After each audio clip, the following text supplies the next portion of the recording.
when you go into a different environment, obviously you're not, it's not your environment. What is really important for you to kind of realize is that that's no longer your environment.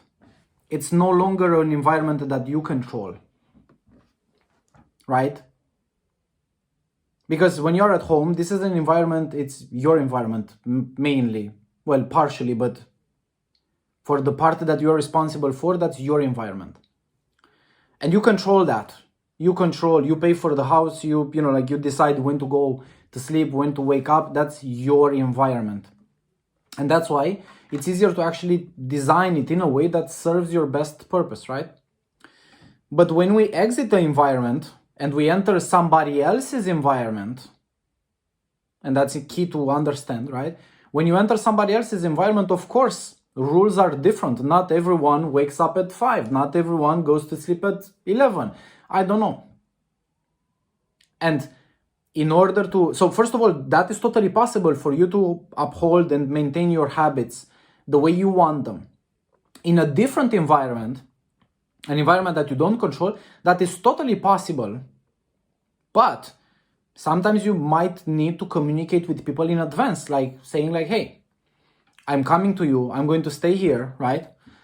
But here's the thing, I wake up at 6 or, when you explain to people this, they usually understand it. Like when people go wrong about this, like they go to their parents or something and they go like, Mom, let me alone, I'm going to do my thing, right? And usually that doesn't work because people take this as like, oh, you don't love me or you don't appreciate me, right? But when they understand that this is for your well-being, they are going to rather be your friend and your support partner, right? They are going to adjust maybe their schedule a little bit to accommodate yours, right? Because you are a guest, that's the point. So that is totally possible, but it's possible with preparation. It's not possible to uphold your schedule just like expecting it's going to happen.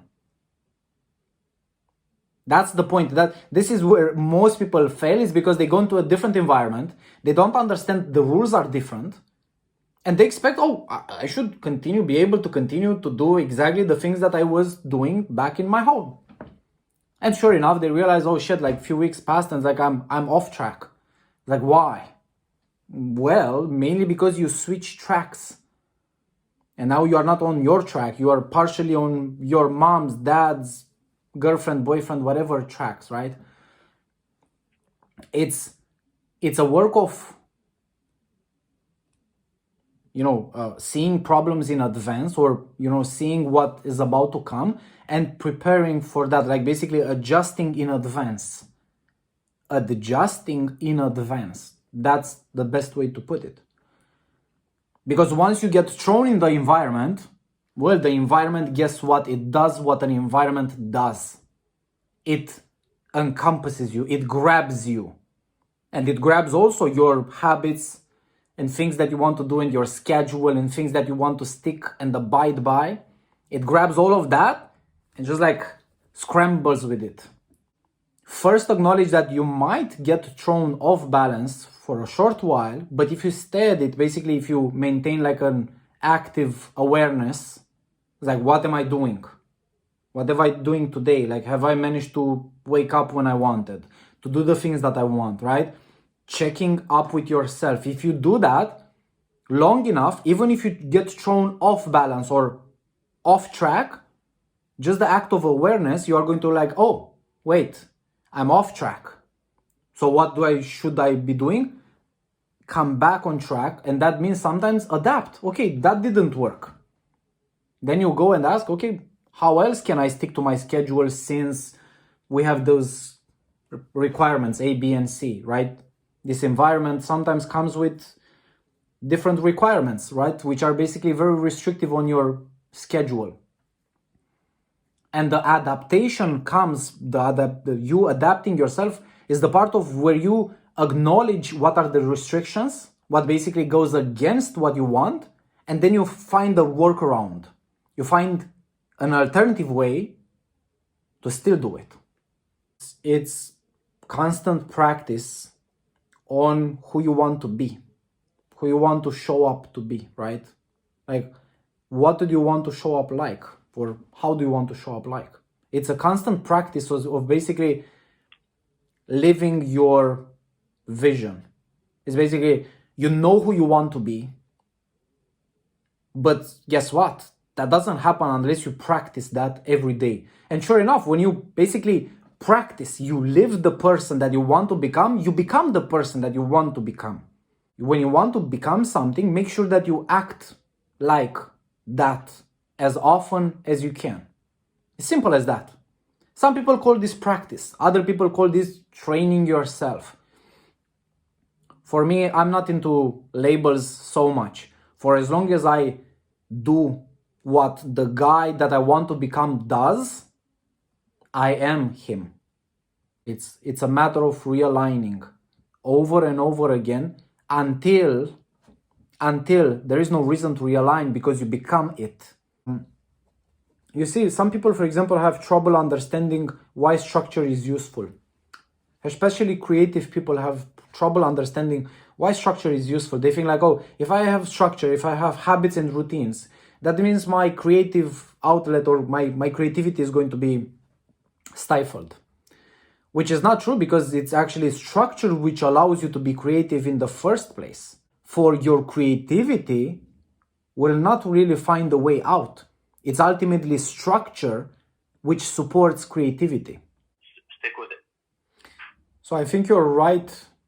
I think you're right that those morning habits are the structure, and you should guard for them, or you should uphold them, even when you feel like, oh, it doesn't make much sense right now because, look, I don't have a job or whatever, so I can wake up late, right? But you are right in the sense that they give you structure. And the point is that you are always going to want to be creative. You are always want to get things out to the world.